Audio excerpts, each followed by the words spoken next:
Welcome to time news. విద్యార్థులు నేర నియంత్రణకు నడుం బిగించాలి. పట్టణ సిఐ వెంకటేశ్వర్లు. విద్యార్థులు నేర నియంత్రణకు నడుం బిగించాలని, దుర్వ్యసనాల జోలికి వెళ్లరాదు అంటూ తిరుపతి జిల్లా నాయుడుపేట పట్టణ సిఐ వెంకటేశ్వర్లు తెలిపారు. స్థానిక ఏఎల్సిఎం క్రీడా మైదానంలో ఆయన విద్యార్థులతో అవేర్నెస్ ప్రోగ్రాం నిర్వహించారు.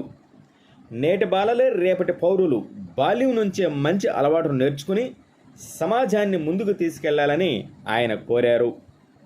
విద్యార్థులు తమ చుట్టూ మత్తు పదార్థాలు అయిన గంజాయి, డ్రగ్స్ వంటి మత్తు పదార్థాలు విక్రయించడం కానీ వినియోగించడం కానీ చేస్తే వెంటనే పోలీసులకు సమాచారం ఇవ్వాలని, అదేవిధంగా సైబర్ క్రైమ్ ఎలా చేస్తారు, దాని నుండి బయటపడే మార్గాలు, వాటిపై ఆయన విశ్లేషించారు. రోడ్డు ప్రమాదాలు జరిగే తీరు, చిన్న భిన్నమయ్యే కుటుంబాల పరిస్థితిపై ఆయన వివరించారు. దొంగతనాల పట్ల ప్రజలు అప్రమత్తంగా ఉండాలని ఆయన తెలిపారు. ఈ కార్యక్రమంలో ఆయన వెంట కానిస్టేబుల్లు సీను, విజయ్ తదితరులు ఉన్నారు.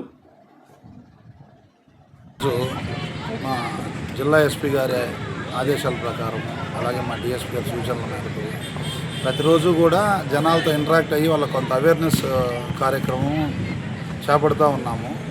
ఈ యాంటీ డ్రగ్స్ కింద, అలాగే సైబర్ క్రైమ్ కింద.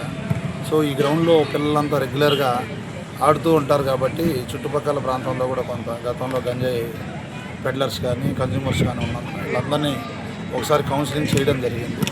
అలాగే అటువంటి వాళ్ళు ఎవరన్నా ఉన్నా మాకు సమాచారం ఇస్తే మేము వాళ్ళని గోప్యంగా ఉంచుతామని కూడా వాళ్ళకి తెలియజేయడం జరిగింది. అదేవిధంగా ఆన్లైన్ మోసాలకు గురయ్యి చాలామంది ఫైనాన్షియల్గా నష్టపోతూ ఉంటారు. దాని మీద కూడా అలా నష్టపోకుండా జాగ్రత్తలు పాటించమని వాళ్ళకు ఒక అవేర్నెస్ కార్యక్రమం ఈరోజు ఈ గ్రౌండ్లో చేపట్టి అందరికీ ఒక అవేర్నెస్ క్రియేట్ చేయడానికి